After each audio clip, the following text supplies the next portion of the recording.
Stage left afterwards, so I'll be surprised. Hollywood Undead, guys, welcome. Thanks for coming and hanging out with us. Hey there. Hello. There's a lot. There's a lot of you guys, man. How does so many guys come together?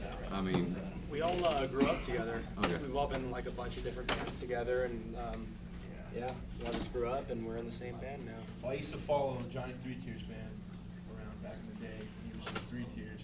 Just lonely, groovy. before Johnny got right.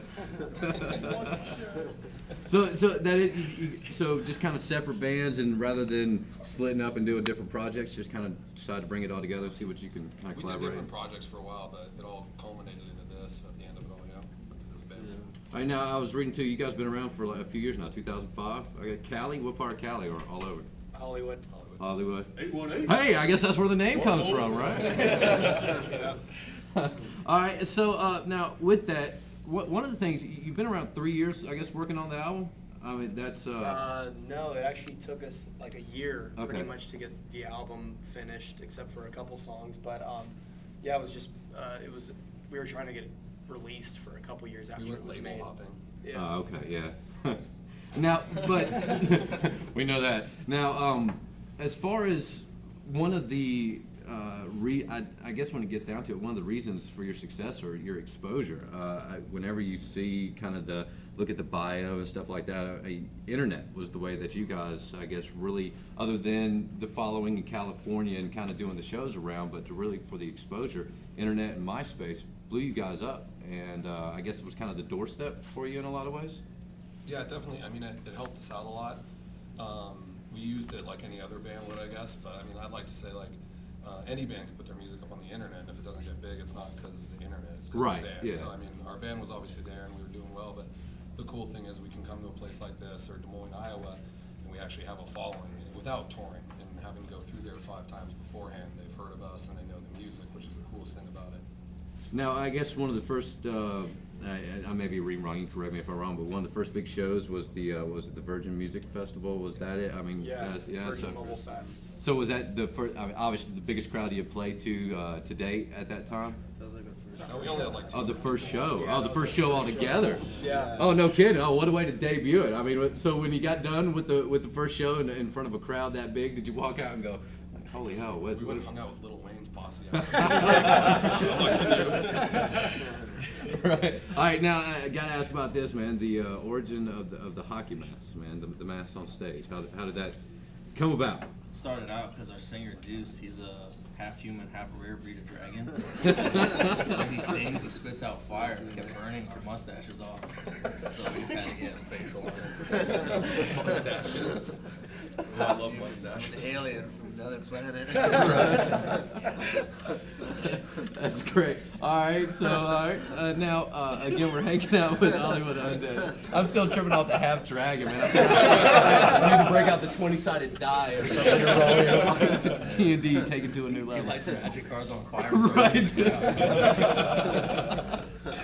All right, man. So another thing, it's got to be cool. I imagine when you sit there and you getting ready to game and you throw in Madden NFL 09, and the next thing you know, your track is throwing down. That's got to be freaking cool right there. So. Well, yeah, a lot of our friends commented on that, but this guy actually plays in that. Funny man. Well, every time I score a touchdown, you know what's playing. Yeah, that's me. And then also something that a lot of bands have even commented on, just Rock Band 2. You recently just had Young added to the download track of that, so now everybody can, I don't know how they can fit 8 in there, but everybody can jam it. And of course, that type of exposure, and knowing that everybody's in their house jamming your tune, I mean, when you're coming from a level all of a sudden this quick and stepping up to that kind of exposure and getting around like this, I mean, it's got to be mind-blowing at times. All my friends are on expert on Young right now. Yeah, I was about to say, do you fail your own song when you're playing Rock Band 2? I mean, how can you do it medium? Let's sing this band one. Probably. Well, cool. Well, fellas, man, thanks so much for stopping and talking with us real quick. And also, this guy right here is our man, Tony. He was our DJ for a day. He won the contest to come hang out with you guys. He's also going to hop up on DJ stage. Tony. And yeah, man. Tony. Tony, man, you got anything you want to ask the guys, man? Hey, I mean, I told you guys to put in some work. You got anything you want to put in? Yeah. Y'all being from California, we're from California as well. So the one thing I understand is that we're both basically from the same state, in the same area. I want to know what this area is. Is it making you homesick? I want to know what the difference is. You answer that. We love it here. That's a terrible question, Tony. I love it here too, you know. I really do. What part of California are you from? San Diego mainly. Oh, cool. We love San Diego. I've been we all- love every place. I think kind of one of the things too. Do you ever get culture shock? I mean, I guess when you're getting around and you're starting to get on the road and you're going to all these different towns. I mean, Nashville's not a small town by any means, but when you're hitting around and you're going to all these different places, and I mean, you're growing up in California and meeting all these different people, you ever kind of wonder and all of a sudden go, wow, where the hell am I? And We've run into situations. I mean, everybody's pretty nice, so that's never been. We went to Louisville, Kentucky. That was the only time where I was like, dude, I'm on another planet, because the guys don't want to beat the crap out of you. The girls are all just disgusting looking. What the hell is That's going how I felt on, about dude? Springfield too. Springfield. We love Springfield. Joey, I had the worst Mexican eating in my life. He's half Mexican, so he gets really touchy about Mexican food. Yeah, he's pretty upset right now. I thought he was talking about a groupie there for a second. All right, man. So I'll let y'all get to it, man. Tonight we look forward to checking it out. Obviously, it's going to be our first time, and continued success, man. We wish it to you. Thanks for hanging out. Thank you, Yeah, Thank you, absolutely. DJ Tony. Thank you.